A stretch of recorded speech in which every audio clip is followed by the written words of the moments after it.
మన ప్రభువును రక్షకుడైన యేసుక్రీస్తు వారి యొక్క అతి శ్రేష్టమైన నామములో ఎంతో ఆసక్తితో ఈ మా కార్యక్రమాలు వీక్షించే మీలో ప్రతి వారికి యానం క్రీస్తు సంఘం నుండి హృదయపూర్వకమైనటువంటి వందనాలు మీకు తెలియజేస్తూ ఉన్నాం. ఈ దినము దేవుని యొక్క వాక్యాన్ని లేఖనానుసారంగా మనం నేర్చుకోవడానికి మనం ప్రయత్నం చేద్దాం. ఆజ్ఞను అతిక్రమించుటే పాపం. అయితే భక్తిహీనుడి యొక్క హృదయంలో పాపము దేవోక్తి వలె పలుకుచున్నది అన్నాడు. కీర్తనలో 36వ కీర్తన 1వ వచనాన్ని మీరు చూసినప్పుడు భక్తిహీనుల హృదయంలో అతిక్రమము దేవోక్తి వలె పలుకుచున్నది. అతిక్రమించటం, ఆజ్ఞలను అతిక్రమించుటే పాపం. అయితే భక్తిహీనుల యొక్క హృదయంలో దేవోక్తి వలె అతిక్రమం పలుకుతూ ఉంది. కాబట్టి పాపం సర్వసాధారణంగా 2 దశల్లో కనబడతా ఉంటుంది. ఒకటి హృదయ సంబంధమైనటువంటి స్థితిలో, 2 కార్యాచరణలో. అది హృదయ సంబంధమైన స్థితిలో ఉన్నప్పుడు కూడా దేవుడు దాన్ని పాపంగానే పరిగణిస్తాడు. హృదయంలో ఉండేదాన్ని బట్టి అది కార్యరూపంలోకి వచ్చిన తర్వాత దాన్ని కూడా దేవుడు పాపంగానే పరిగణిస్తాడు. కార్యాచరణలోకి వచ్చేటంత వరకు మనుషులు దాన్ని పాపంగా పరిగణించకపోవచ్చు, కానీ హృదయాంతరంగాలు ఎరిగినటువంటి దేవుడు వారు తమ హృదయాలోచనలోనే తొలగిపోయినప్పుడే పాపిగా ఎంచుతాడు. కాబట్టి పాపం 2 దశల్లో జరుగుతూ ఉంటే మరి జన్మ పాపం యొక్క స్థానం ఎక్కడా? జన్మతోనే ఒక వ్యక్తి పాపి అయితే అది హృదయ సంబంధమైన స్థితిని బట్టి పాపయ్యాడా, కార్యాచరణ బట్టి పాపయ్యాడా? వాస్తవికమైనటువంటి సంగతులు మనం గ్రహించడానికి మనం ప్రయత్నం చేద్దాం. 139వ కీర్తనలో 139వ కీర్తన 1వ వచనం నుండి, యెహోవా నీవు నన్ను పరిశోధించి తెలుసుకుని ఉన్నావు. నేను కూర్చుండుట నేను లేచుట నీకు తెలియను. నాకు తలంపు పుట్టక మునిపే నీవు నా మనసు గ్రహించున్నావు. అంటే మనసులో ఏముందో గ్రహించేవాడు దేవుడు. నా నడకను నా పడకను నీవు పరిశీలన చేసి ఉన్నావు. నా చర్యలన్నిటినీ నీవు బాగుగా తెలుసుకుని ఉన్నావు.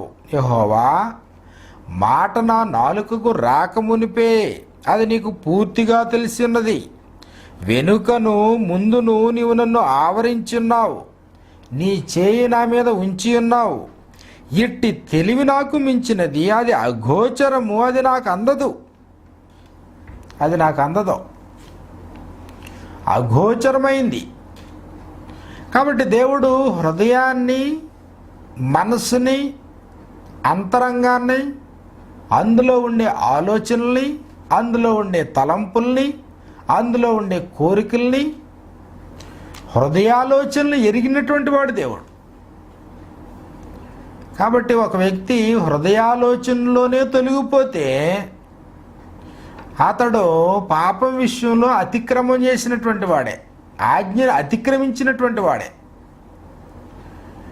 కాబట్టి పాపం అనేది సర్వసాధారణంగా 2 దశల్లో మనకు కనబడతా ఉంటుంది.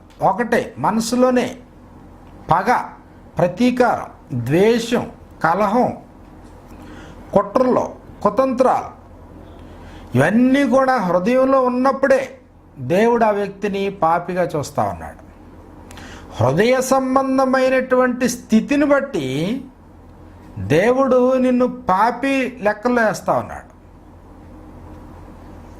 ఇస్కరియోతు యోధా పరిస్థితిని మనం చూసినప్పుడు అతని హృదయపు అంతరంగ పరిస్థితుల్లోనే, హృదయంలోనే ప్రభువైన యేసుక్రీస్తు వారిని అప్పగించాలనేటువంటి తీర్మానానికి వచ్చినటువంటి వాడు.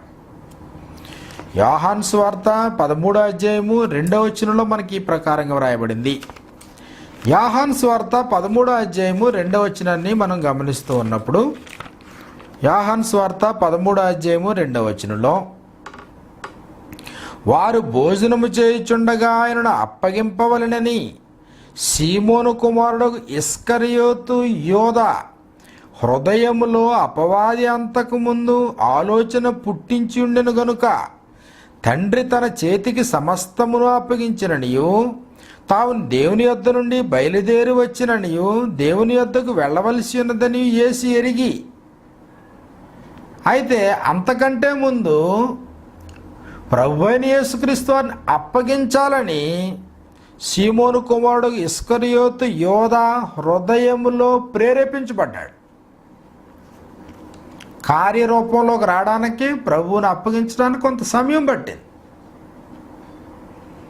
అపోస్తలుల కార్యాలు 8వ అధ్యాయంలో గారడివాడైనటువంటి సీమోను హృదయం అంతరంగంలోనే దేవుని యొక్క ఆలోచనలో అతను పాపి, కానీ ముందుకు వచ్చాడు, బాప్తిసం పొందాడు. కానీ హృదయ సంబంధమైనటువంటి దశని బట్టి అతను పాపే, బాప్తిసం పొందిన కానీ తీరా అది కార్యరూపంలోకి వచ్చేటప్పటికి ద్రవ్యము పెట్టి అతడు పరిశుద్ధాత్మను కొనాలనేటువంటి ఆలోచనకు వచ్చినప్పటికీ అపోస్తులు గుర్తించగలిగారు. కాబట్టి బైబిల్ గ్రంథంలో సర్వసాధారణంగా పాపం అనేది 2 దశల్లో 2 స్టెప్స్లో కనబడతా ఉంటుంది. మొదటి దశ హృదయపు అంతరంగ స్వభావంలోనే, ఆలోచనల్లోనే, తలంపుల్లోనే. కాబట్టి కీర్తనల గ్రంథము 55వ కీర్తన 21వ వచనాన్ని మనం చూస్తే, కలహం అంటే దెబ్బలాట. సాధారణంగా దెబ్బలాట కార్యరూపంలోకి వస్తే తప్ప తెలియదు. కానీ కీర్తనలో 55వ కీర్తన 11వ వచనంలో 21వ వచనంలో మనకి ఈ ప్రకారంగా మనకు రాయబడింది, వారి నోటి మాటలు వెన్నవలే మృదువుగా ఉన్నవి, అయితే వారి హృదయములో కలహమున్నది అన్నాడు. వారి హృదయములో కలహమున్నది. కార్యరూపంలోకి రాకముందే హృదయములోనే కలహం ఉంది, అంటే ఆలోచనలో కలహం ఉంది. మొదటి దశలోనే దేవుడు దాన్ని పాపంగా ఎంచుతూ ఉన్నాడు. వ్యభిచారం అనేది కార్యరూపం అయితే, మోహపు చూపు అనేది హృదయంలో ఉండేది. మొదటి దశ మోహపు చూపు అయితే, రెండవ దశ కార్యరూపంలో వ్యభిచారం లేదా జారత్వం. మొదటి దశ పగ అయితే అంతరంగమున పగ. లేవియాకాండము 19వ అధ్యాయము 17వ వచనాన్ని మనం చూసినప్పుడు, లేవియాకాండము 19వ అధ్యాయము 17వ వచనంలో మనకి ఈ ప్రకారంగా మనకు రాయబడింది. లేవియాకాండము 19వ అధ్యాయము 17వ వచనంలో, నీ హృదయములో నీ సహోదరుని మీద నీవు పగబట్టకూడదు, నీ పొరుగువాని పాపము నీ మీదికి రాకుండానట్లు నీవు తప్పక వారిని గద్దింపవలను.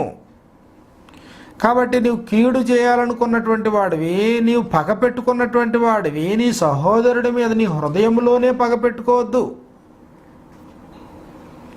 కాబట్టి పాపం 2 దశల్లో, మొదటి దశ కలహం అనేది, పగ అనేది, మోహం అనేది, ఇవన్నీ ఎక్కడున్నాయి? ముందు హృదయంలోనే ఉన్నాయి. హృదయపు అంతరంగ స్వభావాన్ని గుర్తించేటువంటి దేవుడు హృదయము ఘోర దుష్టత్వంలో, దుర్నీతి బంధకాల్లో ఉన్నట్లుగా అపోస్తలులు గుర్తించగలిగారు. కాబట్టి ఆదికాండంలో మనం చూసినప్పుడు దేవుడు నరుల యొక్క హృదయాలోచనలోనే తొలగిపోయినట్లుగా దేవుడు చూశాడు. హెబ్రీయులకు రాసిన పత్రిక 3వ అధ్యాయంలో వీరెల్లప్పుడూ తమ హృదయాలోచనలో తొలగిపోయారు అన్నాడు. అంటే పాపం 2 దశల్లో.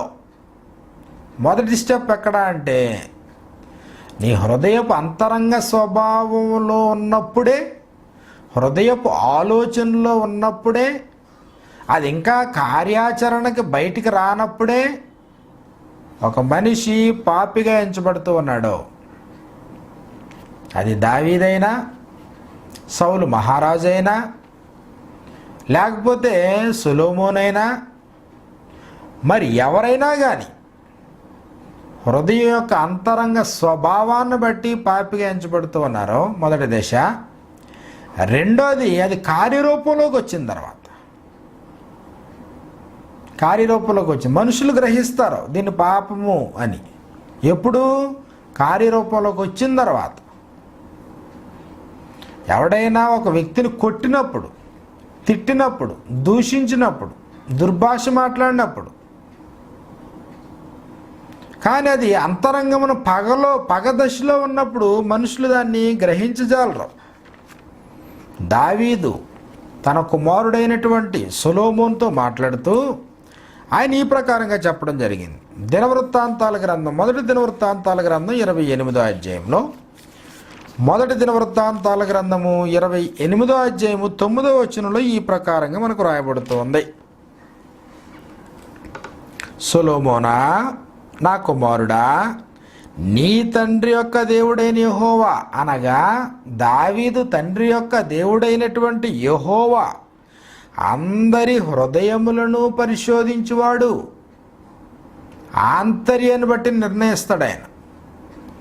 నిర్గమాకాండము 25వ అధ్యాయంను 25 నుంచి 40 అధ్యాయాల్లో మనం చూసినప్పుడు ఆయన కొరకు ఒక మందిరాన్ని, ఒక డేరాను కట్టాలని ఉద్దేశించినప్పుడు ప్రత్యేకంగా హృదయపు స్థితి చూసి పని అప్పగించాడు బెసలేలుకి.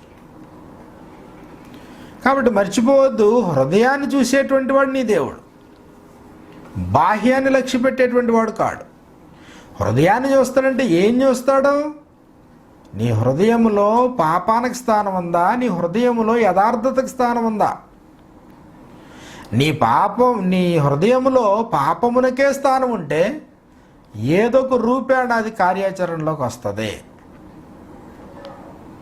తండ్రి అయిన దేవుడు తను ఆరాధించేటువంటి వారు యథార్థపరులై ఉండాలని కోరుకున్నాడు అన్నమాట. అంటే కార్యాచరణలో కాదు కదా, కనీసం హృదయ అంతరంగ స్వభావంలో కూడా అపవిత్రత లేని పరిశుద్ధులు తను ఆరాధించాలని కోరుకునేటువంటి దేవుడైన. కాబట్టి సూక్ష్మంగా పాపం అనేది 2 స్టెప్పుల్లో, మొదటి దశ హృదయ సంబంధమైనది, రెండవది కార్యాచరణలో మోసగించటం ముందు హృదయ సంబంధమైంది, అటు తరువాత ఇది కార్యరూపంలోకి వస్తుంది. దొంగతనం ముందు హృదయ సంబంధమైంది, పొరుగువారిని ఆశించడం హృదయ సంబంధమైంది, అటు తరువాత రెండవ దశలో అది బాహ్య రూపంలోకి, కార్యాచరణలోకి, అది క్రియలోనికి వెళ్తుంది. అది కాబట్టి మర్చిపోవద్దు, పాపం 2 దశల్లో ఉన్నప్పుడు జన్మతో పాపి అనేటువంటి వాని యొక్క పరిస్థితి ఏంటి? దావీదు మాట్లాడుతూ మొదటి దినవృత్తాంతాల గ్రంథము 29వ అధ్యాయము 17వ వచనంలో ఈ ప్రకారంగా మనకి రాయడం జరిగింది. నా దేవా, నీవు నా హృదయము పరిశోధన చేయుచు యథార్థవంతులు యందు ఇష్టపడుచున్నావని నేను ఎరుగుదును. నేనైతే యథార్థ హృదయము గలవాడనై ఇవి అన్నీ మనఃపూర్వకముగా ఇచ్చి ఉన్నాను. ఇప్పుడు ఎక్కడ నుండి నీ జనులు నీకు మనఃపూర్వకముగా ఇచ్చుడు చూచి సంతోషించుచున్నాను. హృదయపు స్థితిని బట్టి ఇష్టపడేటువంటి వాడే దేవుడు. హృదయపు స్థితిని బట్టి పాపం 2 దశల్లో జరుగుతూ ఉంది. మొదటిది హృదయ సంబంధమైన స్థితిలో హృదయాన్ని కాచుకోవాలి. అన్నిటికంటే ఘోర దుష్టత్వంలో ఉండేది హృదయం. భయంకరమైనటువంటి తెగులు కలిగింది హృదయం. కార్యరూపంలోకి వచ్చేటప్పటికి సమయం పట్టవచ్చు, సంవత్సరం పట్టవచ్చు, నెల పట్టవచ్చు, 10 సంవత్సరాలు పట్టవచ్చు, 20 సంవత్సరాలు పట్టవచ్చు. కానీ హృదయంలో అంకురించింది ఉందో చూశారు, అది దురాశ అయినా, మోహమైనా, అది పొరుగువానిది ఆశించటమైనా, అది కలహమైనా, పగైనా, ప్రతీకారమైనా, మరి ఏదైనా మొదటి దశ హృదయంలోనే ఒక వ్యక్తి తన ఆలోచనలో, తలంపుల్లో హృదయ సంబంధమైనటువంటి ఆలోచనలోనే ఆ వ్యక్తి పాపం చేస్తున్నాడు. రెండవ దశ అది కార్యరూపంలోకి వస్తా ఉంది. మరి జన్మతో పాపి అన్నప్పుడు హృదయ సంబంధమైన స్థితిని బట్టి అతను పాప, అతడు చేసినటువంటి కార్యరూపాన్ని బట్టి పాప. దేవుడు నరులను యథార్థవంతులుగా పుట్టించాడు. పసిపిల్లల యొక్క హృదయాల్లో పాపం ఎక్కడుంది? పసిపిల్లల యొక్క హృదయాల్లో చెడు తలంపులు ఎక్కడున్నాయి?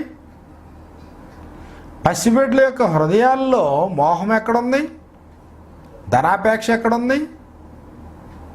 పసిపిల్లల యొక్క హృదయాల్లో పగకి అవకాశం లేదు, ప్రతీకారానికి అవకాశం లేదు, కలహానికి అవకాశం లేదు, పొరుగువాని దగ్గర దేనిని ఆశించడానికి అవకాశం లేదు, చివరికి ఎలాంటి తారతమ్యాలు కూడా లేనటువంటి పరిస్థితి.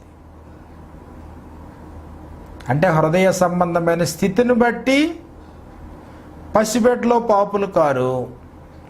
అదే ప్రకారంగా పసిపిల్లలో ఇంకా కార్యనిర్వహణలోకి రారు, కార్యాచరణ జరగదు. హృదయంలో ఉంటేనే అది కార్యరూపంలోకి వస్తుంది. పాపము చేయు ప్రతివాడు పాపి, పాపము చేయువాడు కార్యాచరణలోకి వచ్చేటువంటి వాడు. హృదయమున అంతరంగమున పగ ఉంచుకునేటువంటి వాడు అబద్ధికుడు అంతరంగంలో. కాబట్టి ప్రభు అయినటువంటి యేసుక్రీస్తు వారు మాట్లాడుతూ దేవుని యొక్క రాజ్య పౌరుల యొక్క జీవన విధాన శైలిని, జీవితం యొక్క శైలిని గూర్చి, నూతన సృష్టిని గూర్చి అని మాట్లాడుతూ, పూర్వీకులతో చెప్పబడిన మాట మీరు విన్నారు కదా, నేను మీతో చెప్పినది ఏమనగా అన్నాడు ప్రభు. నేను మీతో చెప్పినది ఏమనగా, నేను మీతో ఏం చెప్తున్నానంటే, కాబట్టి ఓ సహోదరుని చూచి వ్యర్థుడా అని చెప్పేవాడు, అలాగే సహోదరుని చూచి ద్రోహి అని చెప్పేవాడు నరకాగ్నికి లోనగును అన్నాడు. తన సహోదరుని విషయంలో ఒక వ్యక్తి కోపపడు ప్రతివాడు విమర్శకు లోనగును. కాబట్టి నరహత్య పాపం అంటే ప్రభు అన్నాడు, సహోదరుని మీద కోపపడితే, ద్రోహి అంటే, వ్యర్థుడా అంటే అప్పుడే ఆ వ్యక్తి పాపి. కాబట్టి ఇప్పుడు ఒక పసిపిల్లవాడిని మనం తీసుకున్నప్పుడు జన్మతో పాపి అని నమ్మేటువంటి పరిస్థితుల్లో హృదయ సంబంధమైనటువంటి దశని బట్టి అతని పాప, కార్యరూపాన్ని బట్టి అతని పాప అంటే రెండింటికి సంబంధం లేదు. దేవుడు నరులను యథార్థవంతులుగానే పుట్టించాడు. ఆదికాండము 5వ అధ్యాయము 1వ వచనంలో దేవుడు ఆదామును సృజించిన దినమున దేవుని పోలికగా అతని సృజించెను. దేవుని పోలికగా. కాబట్టి పాపం 2 దశల్లో ఉంది. భక్తిపరులైనటువంటి వారు దాన్ని గ్రహించారు. బాహ్యాన్ని బట్టి ఆయన ప్రతిఫలం ఇచ్చేటువంటి దేవుడు కాదైనా. సామెతల గ్రంథము 6వ అధ్యాయం 18వ వచనంలో యెహోవాకు అసహ్యమైనవి 6 గలవు, 7 ఆయనకు హేయములు. అవేవనగా అహంకార దృష్టియు, కళ్ళలాడు నాలుకయు, నిరపరాధులను చంపు చేతులను, దుర్యోచనలు యోచించు హృదయమును, కీడు చేటుకు త్వరపడి పరుగులెత్తు పాదములను, లేని వాటిని పలుకు అబద్ధ సాక్షియు, అన్నదమ్ములలో జగడములు పుట్టించువాడు. ప్రాముఖ్యమైనది దుర్యోచనలు యోచించే హృదయం. నీ హృదయం దుర్యోచనలు యోచించే హృదయం అయితే, నీ ఆలోచనలోనే, నీ హృదయపు అంతరంగ స్వభావంలోనే నువ్వు పాపివి. సర్వసాధారణంగా బాహ్యానికి ఉన్నటువంటి అలంకరణ బట్టి మోసపోయే ప్రమాదం ఉంది. రూపాన్ని బట్టి, ఆకారాన్ని బట్టి, స్థితిని బట్టి, స్టేటస్ని బట్టి, వారి చదువుని బట్టి, వారు సంపాదించేటువంటి సంపాదనను బట్టి, నటించే నటనను బట్టి, వేషధారను బట్టి మోసపోయేటువంటి ప్రమాదం ఉంది. పరిశుద్ధ యాజకులుగా ఆత్మ సంబంధమైన బలులర్పించడానికి సమాజంగా కూడుకునేటువంటి ప్రతివారు తమ హృదయపు అంతరంగ స్థితిని బట్టి హృదయంలోనే నొచ్చుకున్నటువంటి వారేనా. అపోస్తలుల కార్యాలు 2వ అధ్యాయం మనం చూసినప్పుడు వారి మాట విని హృదయములో నొచ్చుకున్న తర్వాత ఆ హృదయపు స్థితిని వారు శుభ్రం చేసుకున్న తర్వాత వారు సంఘంతో చేర్చబడినటువంటి వారు అదే పవిత్రమైనటువంటి జీవితాన్ని కొనసాగిస్తూ ఉన్నారు. ఆరాధించడానికి వచ్చేటువంటి వారు తమ హృదయపు స్థితిని బట్టి నొచ్చుకుని, తమ హృదయంలో పొడుచుకుని, తమ హృదయ సంబంధమైనటువంటి స్థితిని పాపపు జ్ఞప్తి లేకుండా దాన్ని కడిగి వేసుకొని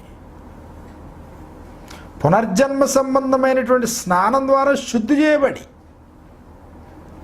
శుద్ధ హృదయముతో ఆయన ఆరాధించేటువంటి వారు కావాలి. యథార్థవంతులుగా దేవుణ్ణి ఆరాధించేటువంటి వారు కావాలి. లేఖనాలను అతిక్రమించకుండా జీవితాన్ని కొనసాగించేటువంటి విశ్వాసులు కావాలి. కాబట్టి మర్చిపోవద్దు, పాపం సింపుల్గా 2 స్టెప్పుల్లో మనకు బైబిల్లో కనబడతా ఉంది. మొదటి స్టెప్ ఏంటంటే హృదయపు స్థితిలో నేను పాపివి. దేవుడు పాపపు హృదయాన్ని ఇవ్వలేదు, పాపపు మనస్సుని ఇవ్వలేదు, పాపపు అవయవాలను దేవుడికి ఇవ్వలేదు. దేవుడు నిన్ను సృజించినటువంటి దినమున దేవుని పోలికగా దేవుని స్వరూపంలోనే సృజించాడు. ఆలోచనలో కూడా నీకు భేదాభిప్రాయం లేదు, కుల సంబంధమైన భేదాభిప్రాయం లేదు ఆలోచనలో, దేశపరమైనటువంటి భేదాభిప్రాయం లేదు ఆలోచనలో. నువ్వు పుట్టినప్పుడు నీ అంతరంగంలోనే పగతో నువ్వు పుట్టలేదు, అంతరంగంలోనే ఏదో వ్యామోహాలతో దురాశలతో పుట్టలేదు. కానీ వీటన్నిటినీ ఒక్కొక్కదాన్ని నీ హృదయపు స్థితిలో నువ్వు సంపాదించుకున్నావు. మర్చిపోవద్దు, పాపము 2 దశల్లో మనకు కనబడతా ఉంది. కార్యరూపంలోకి రావడానికి కొంత సమయం పట్టొచ్చేమో, కానీ నీ హృదయం చెడిపోయింది, జాగ్రత్త అన్నది బైబిల్. ఆ హృదయపు స్థితిని నువ్వు చూడకపోతే నీవు బయటికి వెళ్ళడంతో పని లేదు, ఎవరితోనూ నువ్వు కాంటాక్ట్ చేయాల్సినటువంటి అవసరం లేదు. తీరిగ్గా నువ్వు ఇంట్లోనే ఉండి, ఇంట్లో సోఫాలోనే కూర్చుని, ఇంట్లో మంచం మీదే పరుండి, తమ మంచముల మీద పరుండి దుర్యోచనలు యోచించు వారికి శ్రమ అన్నాడు మీకా గ్రంథంలో. మీకా గ్రంథము 2వ అధ్యాయము 5వ వచనంలో మనకి ఈ ప్రకారంగా రాయబడింది. 2వ అధ్యాయము 1 నుంచి 5 వచనాల్లో మీకా గ్రంథము 2వ అధ్యాయం 1 నుంచి 5 వచనాల్లో ఈ ప్రకారంగా రాయబడింది. మంచముల మీద పరుండి, మంచాల మీదే ఉన్నావు, ఇంకా బయటికి వెళ్ళలేదు, రోడ్డు మీదకి పోలేదు, శత్రువు దగ్గరికి వెళ్ళలేదు, ఇంకా ఒక కత్తో చాకో తీసుకోలేదు, ఒక రివాల్వర్ తీసుకోలేదు, కానీ ఎక్కడున్నావు అంటే మంచం మీదే ఉన్నావు. మంచముల మీద పరుండి మోసపు క్రియలు యోచించుచు దుష్కార్యములు చేయువారికి శ్రమ. మంచం మీదే ఉన్నావు, కానీ ఆలోచనలోనే తొలగిపోయావు, దగ్గరికి వెళ్ళలేదు, ఇంకా దొంగతనం చేయలేదు, వ్యభిచారం చేయలేదు, ఎవరిని కొట్టలేదు, ఎవరిని తిట్టలేదు, కానీ నీ హృదయపు అంతరంగ స్థితిలోనే, అంతరంగ స్వభావంలోనే నువ్వు చెడిపోయావు.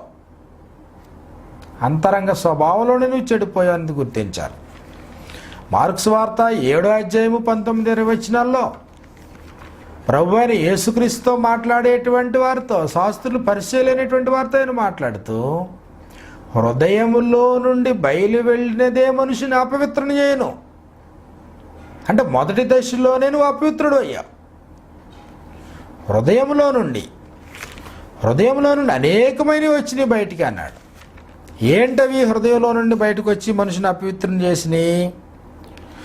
లోపల నుండి అనగా మనుషుల హృదయములో నుండి దురాలోచనలను, జారత్వములను, ఇంకా ఏ అమ్మాయిని కలుసుకోలేదే, ఏ అబ్బాయిని కలుసుకోలేదే, ఇంకా ఎవరి దగ్గరికి వెళ్ళలేదు, ఎవరి జోబి కొట్టలేదు, ఇంకానే ఎవరింటికి ఇంకా కన్నం వేయలేదు,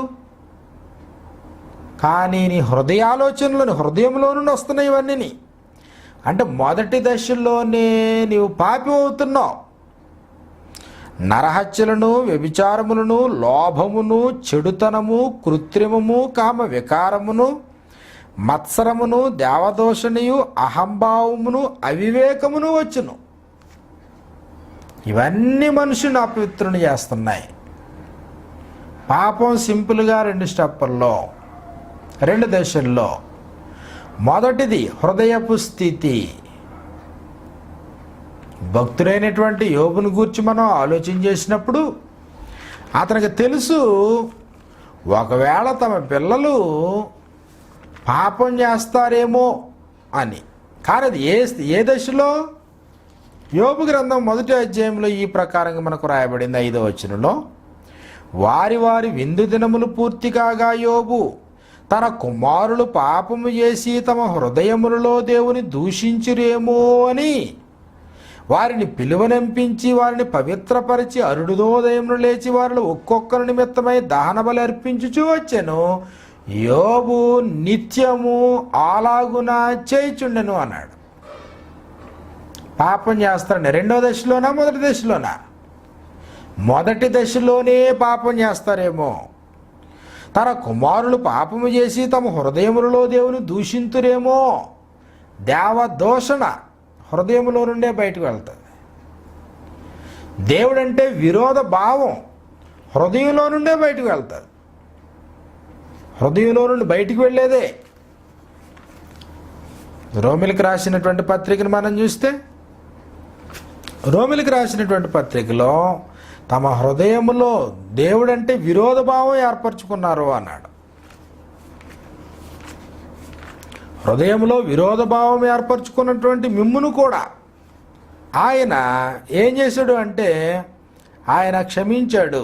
కొలస్సీలకు రాసిన పత్రిక 1వ అధ్యాయము, కొలస్సీలకు రాసిన పత్రిక 1వ అధ్యాయం 21వ వచనంలో ఈ ప్రకారంగా రాయబడింది, మరియు గత కాలమందు దేవునికి దూరస్తులను మీ దుష్క్రియల వలన మీ మనస్సులో విరోధ భావము గలవారై ఉండిన మిమ్మును కూడా తన సన్నిధిని పరిశుద్ధులుగాను నిర్దోషులుగాను నిరపరాధులుగాను నిలువబెట్టుటకు ఆయన మాంసయుక్తమైన దేహమందు మరణము వలన ఇప్పుడు మిమ్మల్ని సమాధానపరిచెను. దుష్క్రియలు చేస్తా ఉన్నావు. ఆ దుష్క్రియల కంటే ముందు, కార్యరూపం కంటే ముందు నీ మనస్సులో దేవుడంటే ఒక విరోధ భావాన్ని ఏర్పాటు చేసుకున్నావు. మా పిల్లలు మంచోళ్ళండి, మా పిల్లలు ఎవరితో స్నేహం చేయరు, మంచోళ్ళు, యథార్థపరులు, వారు చెడిపోయిన వారు కారు అనేటువంటి నమ్మకం అందరిలో ఉంటుంది, మంచిదే. కానీ వారి హృదయపు స్థితిని ఆలోచించాలి.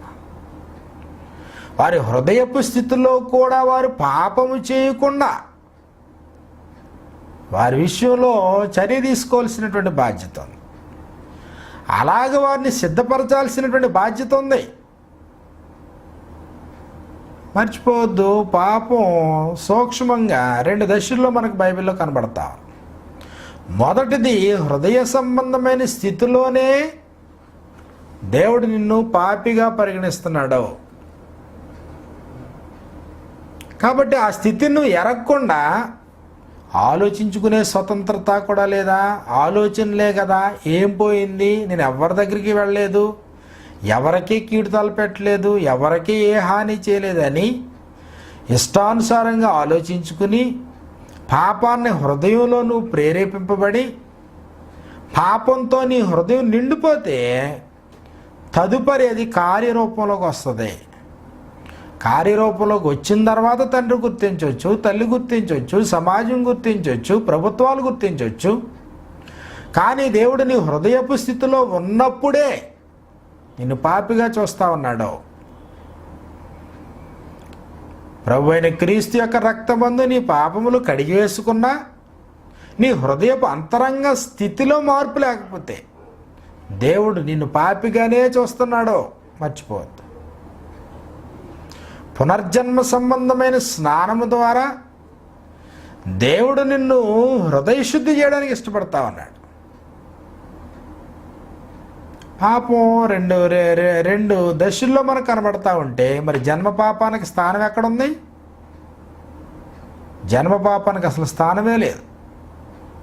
కార్యరూపంలో వాళ్ళు పాపం చేశారా, లేదా హృదయ సంబంధమైన స్థితిలో వాళ్ళ ఆలోచనలు తప్పు చేశారా? హృదయపు ఆలోచనలు ఏమి లేవు, కార్యరూపం అసలే లేదు. వాస్తవాలను గుర్తించాలని, మరిన్ని సంగతుల కొరకే వేచి చూడాలని మీలో ప్రతి వారిని ప్రేమపూర్వకంగా మనవి చేస్తూ ఉన్నాం. యానం క్రీస్తు సంఘం నుండి ఈ కార్యక్రమాలు మీకు నిరంతరాయంగా అందుతూ ఉంటాయి. దయచేసి ఆత్మ సంబంధమైనటువంటి ఈ సంగతుల్ని అనేకులతో మీరు పంచుకోవాలని ప్రేమపూర్వకంగా కోరుతూ ఉన్నాను. మీలో ప్రతి వారికి మా హృదయపూర్వకమైన వందనాలు. ప్రార్థన చేసుకుందాం. దయగల మా తండ్రి, ప్రేమగల మా నాయన, మీరు మాకు అనుగ్రహించినటువంటి కృప కొరకే నీ కృతజ్ఞతలు తెలియజేస్తూ ఉన్నాం. ఈ చక్కటి అవకాశాన్ని మీరు మాకు దయచేసి నీ యొక్క వాక్యం ద్వారా హెచ్చరిక పొందే కృపనిచ్చినందుకు నీ కృతజ్ఞతలు. లేఖనములను అతిక్రమించకుండా బ్రతికే భాగ్యాన్ని దయచేయగలరని ఈ ప్రార్థనని ప్రియకుమారుడైన క్రీస్తు నామములో అడిగి వేడుకొంచున్నాం మా తండ్రి, ఆమేన్.